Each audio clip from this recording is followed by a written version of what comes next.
Poisson எப்படி find out பண்ணணும்னா, இந்த சைடு எஃப் ஆஃப் எக்ஸ் இருக்கும். அதே லேப்லாஸ்க்கு 0ன்னு இருக்கும்.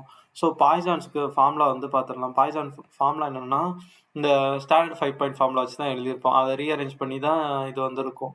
ஓகேவா? அது எப்படின்னா நான் சொல்கிறேன் மேலே. இந்த இடத்துல ஸ்டாண்டர்ட் 5 பாயிண்ட் ஃபார்முலா இதில் வந்து இது நம்ம என்ன எழுதியிருக்கோம், இது எதுக்கு எழுதியிருக்கோம்னா i, jக்கு எழுதி வச்சுருக்கோம். இதை வந்து ரீஅரேஞ்ச் பண்ணணும்னா 4 வந்து இங்கிட்டு கிராஸ் மல்டிப்ளை பண்ணிட்டு அந்த 4 uij மைனஸ் இங்கே கொண்டு வந்தோம்னா ஈக்குவல் டு 0ன்னு இருக்கும். ஈக்குவல் டு 0 பதிலாக எஃப் ஆஃப் எக்ஸ் போட போகிறோம். அதான் நம்ம இங்கே எழுதியிருக்கோம்.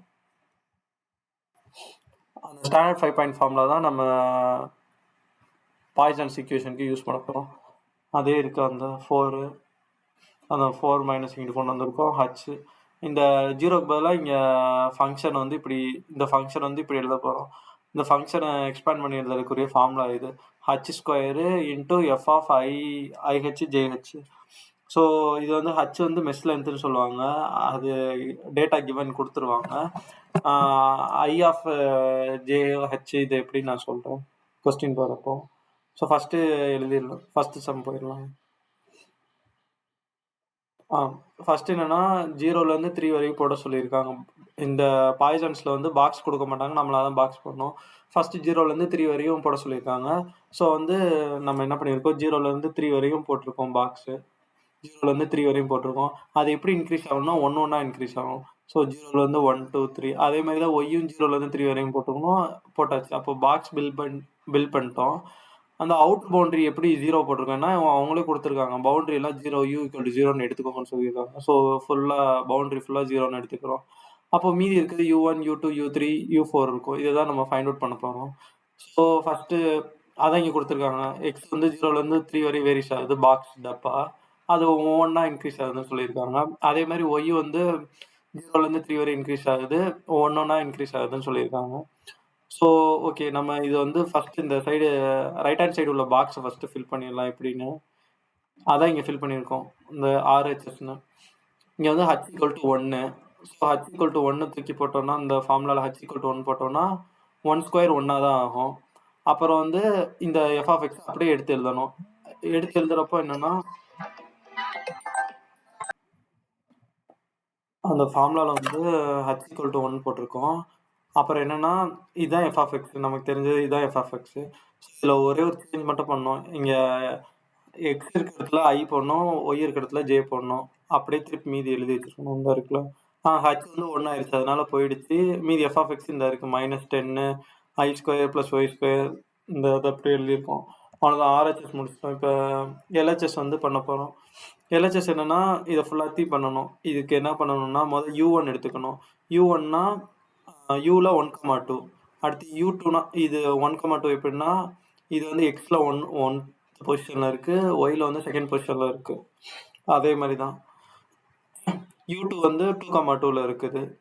u3 அந்த குவாடினேஷன் மட்டும் எழுதியிருக்கோம், அது எங்கே இருக்குன்னு அதை எழுதி வச்சுருக்கோம். ஸோ இந்த ஃபார்முலா வந்து ஃபுல்லாத்தையும் எழுதி வச்சுருக்கோம். RHS வந்து இது, LHS வந்து இதுதான். இது அப்படியே LHS வந்து எழுதி வச்சுருக்கோம். இப்போ ஒவ்வொன்றா அப்ளை பண்ணணும். ஃபஸ்ட் இது வந்து இது i=1 j=2. ஸோ இங்கே i=1 அப்ளை பண்ணோம்னா 0 2 இப்படியே வரிசைக்கு எல்லாத்துக்கும் அப்ளை பண்ணணும். இப்போ u(0,2)ன்னு இருக்கா, அதோட வேல்யூ எப்படி கண்டுபிடிக்கணும்னா இந்த மெஷ்குள்ளே போயிட்டு 0,2னா இது தானே, இதான் 0,2, அதோட வேல்யூ 0 தான். ஸோ 0 போட்டிருக்கோம்.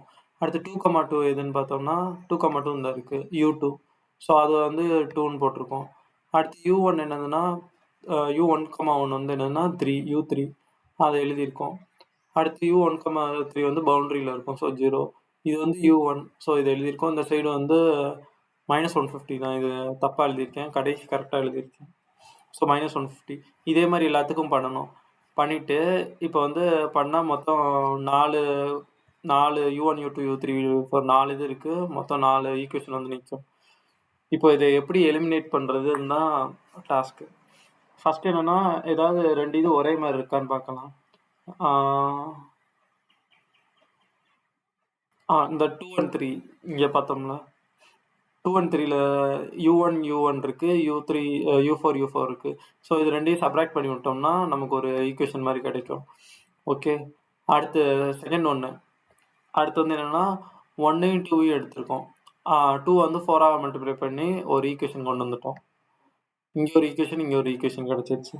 இப்போ என்னன்னா, இப்போ இந்த 2ல எது காமனா இருக்கு? U2, U3 காமனா இருக்கு. 2லயும் காமனா இருக்கு. அந்த மாரி ஈக்குவேஷன் இதுல சூஸ் பண்ணணும். இதுல பிக் பண்ணணும். ஸோ U2, U3 இருக்க மாரினா, இது 4த் ஈக்குவேஷன் இருக்கு. 1st ஈக்குவேஷன் இருக்கு. 2 ஈக்குவேஷன் இருக்கு. ஆனா இங்க வந்து U4 இருக்கு. ஸோ U4 உள்ள மாரினா, இந்த 4த் ஈக்குவேஷன் தான் இருக்குது. ஸோ நம்ம 4த் ஈக்குவேஷன எடுத்து எழுதிக்கலாம்.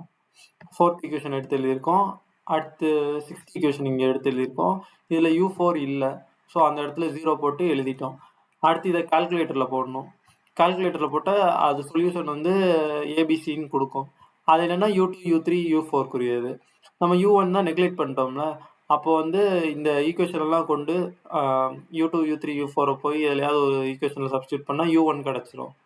ஸோ U1 அவ்வளோதான்.